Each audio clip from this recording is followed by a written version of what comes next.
Selamat malam, Bapak Ibu. Saya bersyukur mendapat kesempatan untuk berbagi bersama dengan rekan-rekan seperjalanan yang juga bergumul di dunia pendidikan. Izinkan saya memulai eh, cerita dengan sebuah realita yang akhir-akhir ini cukup mengusik hati saya, Bapak Ibu. Ya. Nah, cerita pertama datang dari seorang teman yang tiba-tiba diliputi kekhawatiran, Bapak Ibu, karena mengetahui bahwa di grup WhatsApp anaknya ada percakapan tentang pacaran gitu ya. Dan ironisnya pacaran dengan sesama jenis Bapak Ibu. Nah, ini yang memang cukup mencemaskan ya. Saya mengikuti perkembangannya sedikit Bapak Ibu. Jadi mungkin ini tidak happy ending gitu ya. Hingga akhirnya terungkap bahwa anak-anak tersebut aktif memang di dunia maya dan berrelasi erat dengan teman-teman di media sosial yang juga menjalani realita yang sama. Ya, saya izin share screen. Bapak Ibu, untuk cerita yang kedua, datang dari seorang pembina rohani yang tiba-tiba minta bantuan doa gitu ya, karena khawatir melihat tanda-tanda anak binaannya mulai melukai diri dan memiliki keinginan untuk mengakhiri hidup. Saya juga khawatir itu Bapak Ibu ya. Nah, setelah melalui proses konseling, diketahui bahwa anak ini ternyata sering menonton konten kekerasan di YouTube hingga larut malam, kurang tidur berhari-hari, sehingga kondisinya memang tidak baik gitu ya. Termasuk juga kondisi keluarga yang kurang mendukung. Ya, Bapak Ibu, eh, ini cerita untuk anak yang pra remaja ya. Bagaimana dengan remaja? Tentunya situasinya jauh lebih kompleks ya Bapak Ibu. Ada siswa yang tidak masuk mungkin berminggu-minggu. Nah, setelah diketahui apa yang terjadi karena kecanduan game Bapak Ibu dan kehilangan motivasi untuk belajar. Ada pula siswa yang mungkin setiap hari datang. Kalau orang tuanya sedang menegur Bapak Ibu, apa yang dikatakan anak ini? Nah, saya sudah bisa bayar uang sekolah, Papa Mama. Uang sekolah sendiri, saya bisa membeli ini dan itu. Akhirnya orang tuanya nggak berdaya. Belum lagi sebagian murid terpapar dengan pornografi melalui dunia digital. Inilah potret nyata yang sedang kita hadapi bersama dan menuntut sebuah kepekaan dan perhatian kita sebagai pendidik dan orang dewasa yang dipanggil untuk generasi ini. Bapak Ibu, mungkin kita cenderung berpikir bahwa hal-hal seperti ini hanya terjadi di tempat atau lingkungan tertentu. Namun, mari kita melihat dalam lingkup yang lebih luas pada data yang ada. Laporan Kompas 2024 menunjukkan bahwa Indonesia masuk negara dengan tingkat menggunakan ponsel yang sangat tinggi, bahkan berada di jajaran atas ya. Nah, gambar tersebut Bapak Ibu juga eh, menunjukkan bahwa ada peningkatan ya, peningkatan penggunaan ini apa? Internet ya. Bahkan tahun 2024 hampir 80%. Angka ini menggambarkan bahwa internet bukan lagi sebagai ruang tambahan. Mungkin telah menjadi ruang hidup Bapak Ibu bagi ruang hidup kedua bagi banyak orang termasuk anak dan remaja kita ya. Gambar ini Bapak Ibu mari kita lihat di Gen Z ya. Nah, ini usia 12 sampai 27 tahun, ini anak-anak usia SMP SMA ya. Nah, ini Gen Z adalah generasi yang tumbuh bersama dengan internet. Namun juga yang penting kita perhatikan Bapak Ibu adalah kontribusi Gen Z ini sangat besar dalam penggunaan internet secara keseluruhan. Jadi kondisi ini turut membentuk sebuah realitas baru yang kita lihat pada kesehatan mental remaja. Ya, nah, jadi ada satu dari tiga remaja usia 10 sampai 19 tahun mengalami masalah kesehatan mental atau orang dengan masalah kejiwaan. Ini laporan Kompas 2023, Bapak Ibu. Namun seringkali yang kita lihat itu bukan istilah kesehatan mental, melainkan perilaku mereka sehari-hari. Nah, ini bukan sekedar anak yang nakal atau terlalu cepat dewasa. Perilaku di permukaan seringkali jeritan hati yang belum terucap. Kadang emosi yang meledak, kelihatan seperti melawan gitu ya, menantang aturan, menarik diri, mencari perhatian. Bapak Ibu, anak itu jarang bilang atau jarang berkata bahwa saya bingung dengan hidup saya tidak tahu siapa diri saya. Ya. Karena itu mari kita melihat lebih dalam apa yang sebenarnya terjadi di balik perilaku remaja. Pra remaja dan remaja sedang mencari rasa aman, penerimaan, arah hidup, kita ketahui bersama ya. Jika mereka tidak menemukan ruang aman di rumah dan pendampingan yang hangat di sekolah, maka kebutuhan itu tidak otomatis hilang. Itu masih terus mereka bertanya, di mana Tuhan? Siapa yang mendengar saya? Apakah hidup saya berarti? Ya. Kita juga melihat ya Bapak Ibu, kalau remaja itu merasa sedih atau memiliki masalah, cara mereka mengekspresikan perasaan sangat berbeda dengan remaja dulu dengan sekarang. Kalau dulu bagaimana Bapak Ibu? Kalau dulu biasanya nulis buku harian gitu ya. Nulis buku harian curhat ke sahabat, ke apa orang tua, ke kakak gitu. Tapi kalau sekarang kita tahu mereka mengekspresikan kesedihannya melalui media sosial Bapak Ibu. Mereka tulis story, tulis galau, bahkan terkadang melampiaskan emosinya melalui cyberbullying kepada teman, bahkan kepada guru, Bapak Ibu, kepada guru, ya. Hal ini menunjukkan bahwa ruang digital sering jadi tempat mereka menyalurkan perasaan, padahal sebenarnya mereka belum tahu bagaimana mengungkapkan emosi tersebut dengan cara yang sehat. Ketika rumah dan sekolah bukan tempat pertama yang dituju, maka layar menjadi ruang pengakuan. Algoritma menjadi penasihat dan dunia maya menjadi tempat membangun identitas. Media sosial menawarkan relasi instan dan validasi yang cepat. Namun relasi digital kita tahu tidak selalu aman.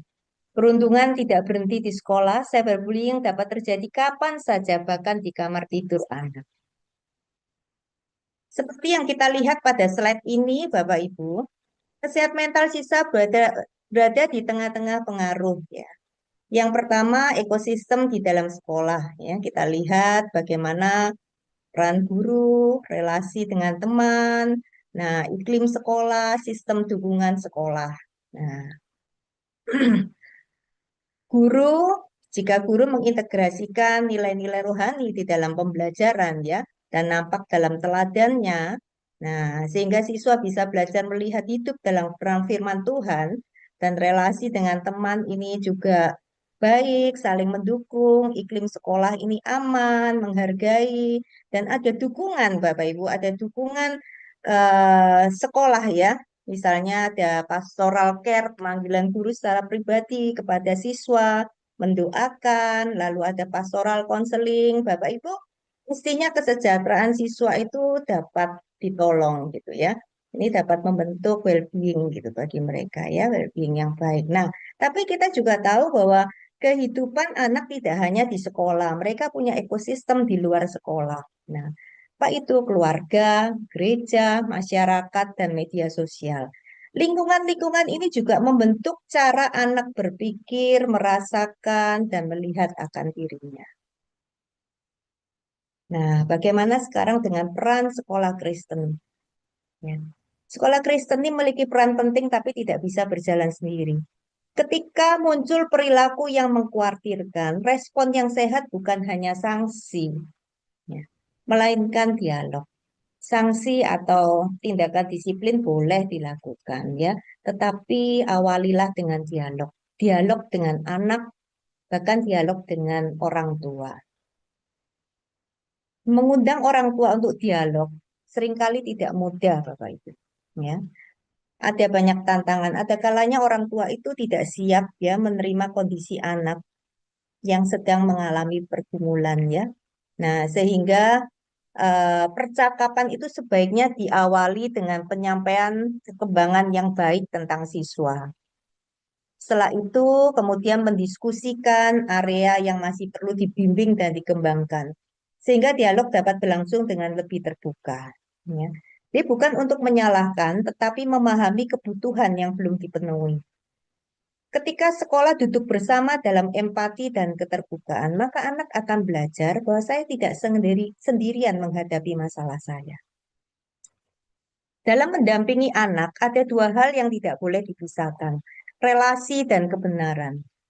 Kita tahu relasi tanpa kebenaran akan menjadi pembiaran dan kebenaran tanpa relasi terasa seperti penolakan. Ya, nah, jika guru atau kita berhasil menjalin relasi tanpa kebenaran, kita biarkan anak itu misalnya bersalah ataupun tidak memperkenalkan anak kepada Kristus, ini seperti pembiaran.